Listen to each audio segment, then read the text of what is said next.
The time is now for the Dr. Bob Sports Podcast. I am Tanner. I am our head of analytics, and I'm in my 8th year working alongside Bob to originate our NFL and college basketball bets. And today, as always, I am joined by our digital media specialist, Grant. Another week, the same plain white background. Yeah, gosh.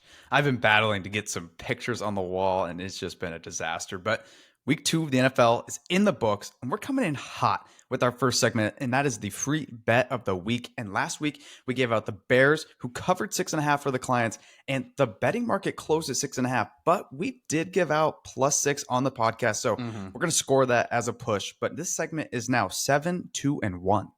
Yep. We'll score it as a push. I hope most of you guys got the 6.5, but I did say Bears +6 on the podcast, so we'll score that as a push. This week, we are going with the strong opinion over 40.5 in the Denver-Tampa game, up to 41. And we're pretty much on market with both of these two offenses. We have the Buccaneers rated 17th and Bo Nix's Broncos ranked about 29th, which is basically where they are in the market. But these defenses would have to only be about a point worse than average for this total to be at 40.5, given the expected ideal weather conditions in Tampa on Sunday. And we think the starters missing on both Tampa Bay's defense and Denver's defense is likely to combine to be worth about 4 points worse than average. So I just don't think that the market is factoring in how depleted both of these teams are on the defensive side. Starting with the Buccaneers, they're going to again be without all-pro safety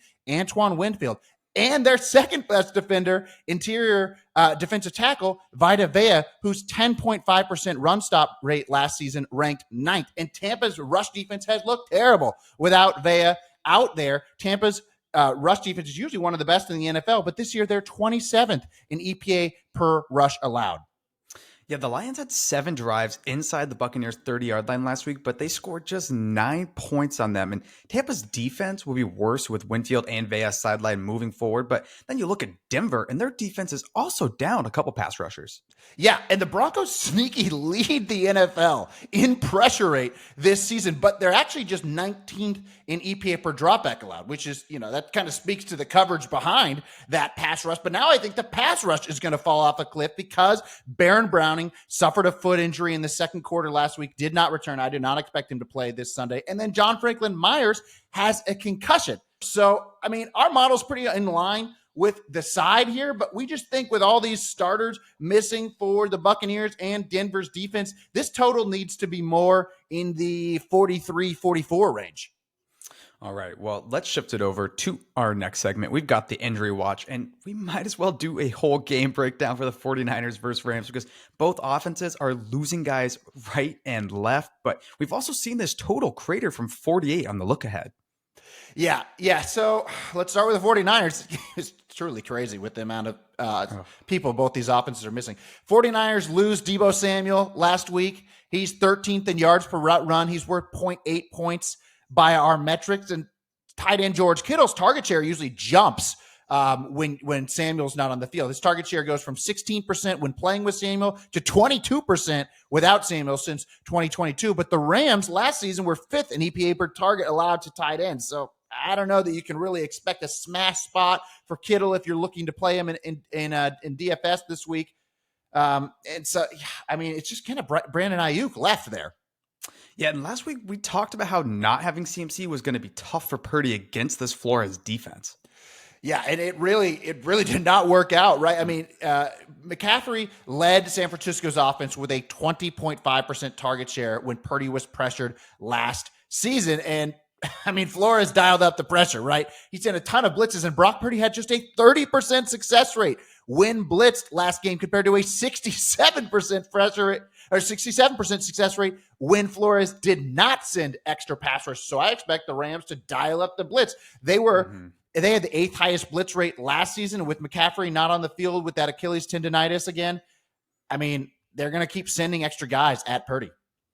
Yeah, I saw a couple clips of that Flores scheme from last weekend. He was disguising blitzes and doing some crazy stuff. But let's shift it over to the Rams. And this offensive line has been a disaster so far. But what's the current state of things here now? Well, the interior offensive line was already without Steve Avila, and now Jonah Jackson is going to be sidelined with a fractured scapula. And Rams backup rookie center Bo Limmer ranks third worst in pass blocking efficiency. And now Matthew Stafford is going to be pleased to have starting left tackle Alaric Jackson back off suspension this week because backup Warren McClendon ranks third worst in pass blocking efficiency among tackles. So, we're looking at, it's like the Rams have been missing guys on the offensive line all year. Right now, it looks like they'll just be down just two starters, I say, but it's like they should have starter Rob Havenstein, at right tackle. Left tackle, they get back Alaric Jackson. So both starting tackles are there. And then they're just going to be missing the two guys on the interior, which is not good, but it's not like significantly worse than what they've already been playing with. Yeah, so Stafford's going to be happier about his line now, but his receivers are a disaster now.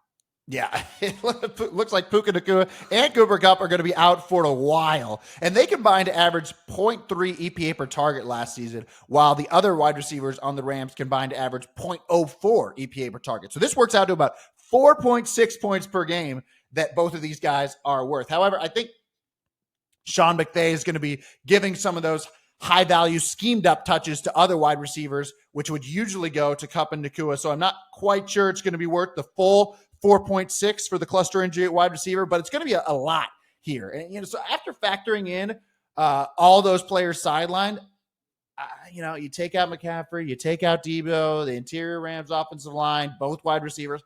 I still don't know if you can get to the 49ers favored by a touchdown here. I kind of feel like the true price is more like San Francisco -6, San Francisco -6.5. So, we've seen a little bit of Rams money come in because this line was a 7.5 flat earlier in the week, but I think we could see a little bit more Rams money trickle in here. Yeah, it's kind of a gross game to be betting on, but let's touch on a couple more injuries here. And we saw Tua go down with another concussion, so just feel horrible for him. But what are we going to see from the Dolphins moving forward? Yeah, I don't really know when Tua can come back out on the field. I mean, people are kind of guessing maybe 4 weeks out. I just don't know what they're going to do. And Skylar Thompson is not a good backup, right? I mean, Tua's ranked 8th in EPA per play with head coach Mike McDaniel. But Thompson is ranked 67th out of 72 quarterbacks with 100 dropbacks since 2022 in that same Mike McDaniel offense. So Miami's offense is going to drop about 4.2 points according to our numbers with the downgrade to the backup quarterback. They signed Tyler Huntley.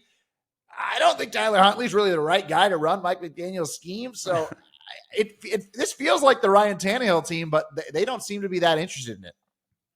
Yeah, but the thing about Miami is they love speed, and Huntley's got the speed, so maybe they do something great. They just completely changed the offense.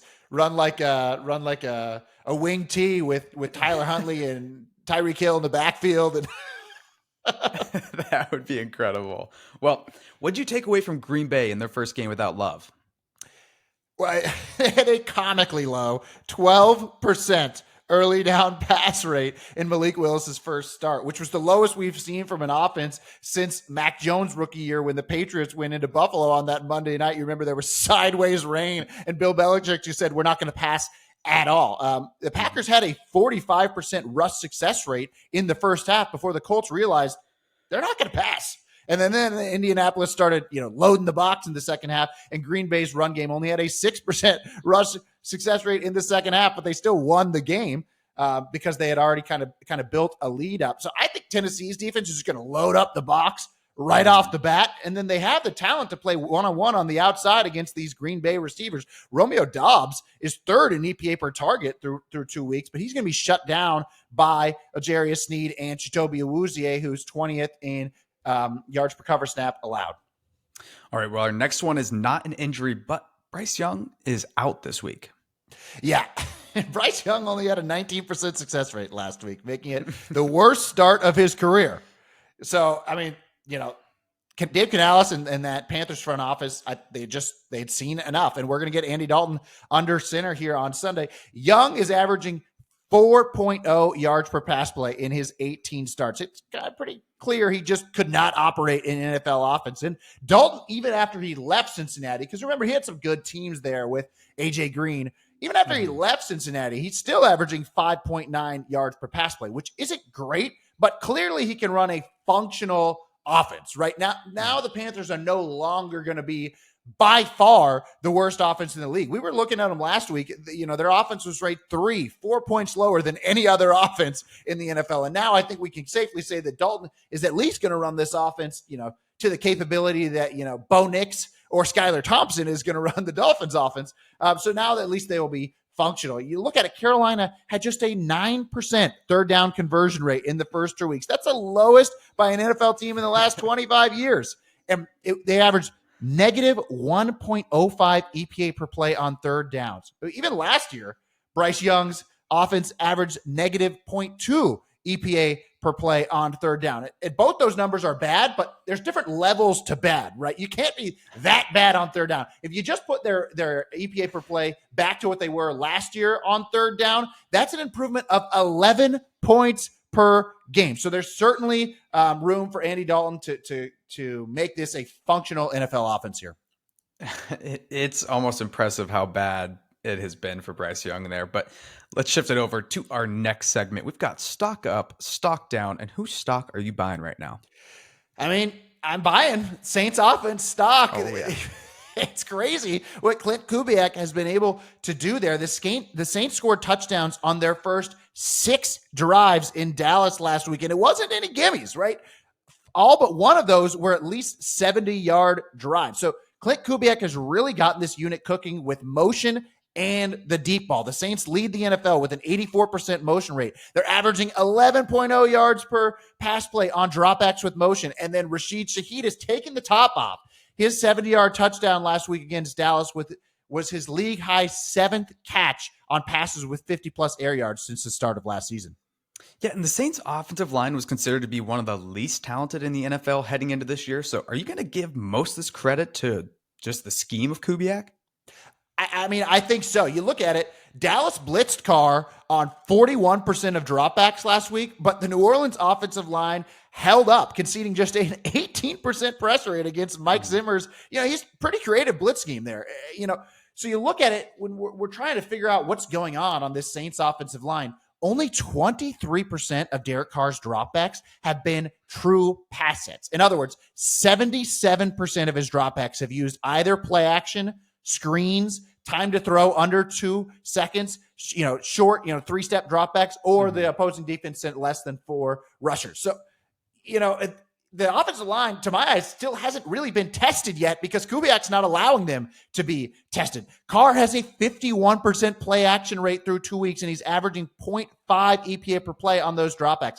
Compared to last season, no quarterback was over a 32% play action rate. So this is a complete, this amount of play action is something we've really never seen before. Yeah, and they're kind of using Kamara as like a diet Christian McCaffrey right now. Mm-hmm. Yeah, I mean, they're getting into those. Kubiak came over from San Francisco, and they're getting into those heavy personnel looks to force opposing defenses to put more linebackers on the field. The Cowboys were in base defense on 88% of snaps last week. And then you look looking forward to the Saints matchup this week. Philadelphia's linebacker depth is not good. So they're going to continue to do that. The Eagles are 27th in rush success rate allowed, and the Saints are 2nd in EPA per rush. So what do you think of Kamara as a receiver? Well, he leads NFL running backs, averaging 3.83 yards per hour. It's not sustainable. That is an absurd start to the season. But I don't think he necessarily tails off in this game because we know Vic Fangio's defenses aren't really worried about defending the running back, right? Vic Fangio wants to put a lid on explosive pass plays over the top, and he's more than happy to give up stuff underneath. Last season in Miami, Vic Fangio's defense surrendered 0.15 EPA per target to opposing running backs. That was 31st in the NFL. All right, well, let's look at whose stock you're going to be selling this week. I'm selling that the Falcons offense is okay after that big comeback versus the Eagles. Yeah, I mean, Atlanta only had a 1% chance of winning after Jalen Hurts converted a third down with 2 minutes left in the game. Yeah, and so then, Cousins goes on that game-winning drive. But if you take out that game-winning drive, Cousins is averaging just 5.8 yards per pass play. And that game-winning drive wasn't Atlanta's normal offense, right? That was just a crazy hurry-up situation. I don't think Cousins is comfortable in the normal offense. Cousins admitted himself after the game, I don't feel like I'm sharp enough. He's not pushing off on that back foot due to the Achilles. He wasn't even pushing off on that back foot in the game-winning drive, but the Eagles were just playing so much soft coverage that Cousins just knew where to go with the ball. Yeah, and this new scheme has completely changed the dynamic of this offensive line. I mean, the Falcons ranked second in pass blocking efficiency last season, and they ranked 31st so far in the first 2 weeks of the season. Yeah, no one exemplifies that more than all-pro right guard Chris Lindstrom, who has surrendered a league-high 8 pressures this season, which is kind of crazy to see. We consider him one of the best in the league. He ranked second in pass blocking efficiency in 2023, and Lindstrom kind of going to be the key to the game here on Sunday night because he's going to be lined up across from Chris Jones, who leads the NFL with 13 pressures. And then, I mean, the other, best player on Kansas City's defense, cornerback Trent McDuffie, shadowed Jamar Chase on about half his routes last week and conceded just 1 catch for 4 yards. So I think he's similarly going to do that and shut down Drake London, who's 10th in success rate this week. All right, so how are the Falcons going to be able to move the ball then? Well, I think they got to get Bijan involved, right? Bijan has 41 touches in 2 games, and the Falcons are going to need to get him going on the ground and through the air here because Steve Spagnuolo's defense, we kind of talked about this all the way back in the Super Bowl preview, right? When we bet Christian McCaffrey to win Super Bowl MVP, this was kind of the thesis that Steve Spagnuolo's defense is kind of fine giving up runs as long as they're not 10 plus yards. He's fine giving up those swing passes to running backs. McCaffrey ended up leading the 49ers in rushing and receiving in the Super Bowl. I think he would have won MVP if they had won the overtime rather than the Chiefs. So I think, Falcons offensive coordinator Zach Robinson is going to kind of have to just go to Bijan with a healthy dose here on Sunday night if he wants to beat this Chiefs defense. The only thing that makes me question that is Kirk can't throw the ball deep right now. So I'll be curious if Spags gets away from his normal scheme. Yeah, I mean, if Spags basically sees that Kirk isn't pushing off, if he doesn't respect deep passing, then it's going to be tough sledding, which is kind of why I'm selling that. Oh yeah, the Falcons offense is okay now because they beat the Eagles. It's like, I don't really think they're okay. It was just kind of one coaching disaster, in 2 minutes from the Eagles there. And it's not looking good for the Falcons offense, at least until Cousins can kind of get comfortable with that Achilles. And, that might take a few more weeks. Yeah, 100%. Well, let's shift it over to our next segment. We've got the weather of the week. And what are you seeing out there, Tan? It's looking really clean across the NFL on Sunday. I don't really think you have to factor in weather much at all when you're putting in your DFS lineups. And it's pretty rare that I say that, right? I mean, usually there's at least one game that we're looking at on the Sunday slate to focus on. But this is kind of looking like the nuts matchup for the Bengals on Monday night if the rain holds off. Cincinnati's offense is continuing their extreme pass-heavy attack from last season with a 70% neutral game pass rate this year, second highest in the league, and the Commanders are surrendering a league high 0.5 EPA per dropback. And then the Bengals added an evolution to their passing attack this year with Zach Taylor bringing in motion. Cincinnati's offense had a 71% motion rate versus the Chiefs last week, which is the highest they've ever had under Zach Taylor. And the offense averaged 3.5 yards per play more with motion in Kansas City compared to when they didn't use motion. Yeah, and Washington's defense forced the Giants into 2 punts last week, and they allowed 37 points to the Buccaneers in week 1. So I'm expecting much of the same from Burrow, especially since T. Higgins is trending towards playing on Monday night. Yeah, and Higgins will be lined up across from Benjamin St-Juste, who ranks 90th out of 94 qualifying cornerbacks in yards per cover snap allowed. And you think that's bad? It actually gets worse because the Commanders' other cornerback, Michael Davis, is surrendering a league high 4.77 yards per cover snap, and he will be powerless to do anything against Jamar Chase. So, I mean, the Bengals are going to definitely, they're going to be in the 30s as long as the rain holds off on Monday night. So that's going to be something to monitor here in weather of the week. All right, well, let's shift it over. We got our next segment, and that is the DraftKings player of the slate. And who are you going with? I'm taking DJ Moore at 6,700. So Bears rookie quarterback Caleb Williams will get a reprieve this week after going against two defenses ranked top 10 in yards per play allowed in his first two NFL starts. The Colts' top cornerback Juju Brents is sidelined, as well as defensive tackle DeForest Buckner, who led Indianapolis with 49 pressures last season. Houston's defense had a ton of success with a 42% blitz rate on Williams last week. They got 5 sacks off those blitzes. But Chicago's offensive line just really looked out of sync, wasn't able to pick those up. But Williams is not going to have to worry about the blitz this week in a game because it's not in Colts defensive coordinator Gus Bradley's DNA. Indianapolis had a league-low 17% blitz rate last year, and Williams had 91% of his passing yards last week when the Texans did not send extra pass rushers. So, he's going to get standard pass rush looks all Sunday against Gus Bradley. So, who's going to benefit from that? DJ Moore, who was 10th in yards per EPA per target last season. He should have a breakout game in a favorable matchup versus Jalen Jones and backup cornerback Samuel Womack and Dallas Flowers. Nice. I like that one. He is due to blow up here, but let's shift it over. We've got our primetime preview for that Sunday night football game. We got the Jaguars at the Bills, and the Jags are not off to a great start.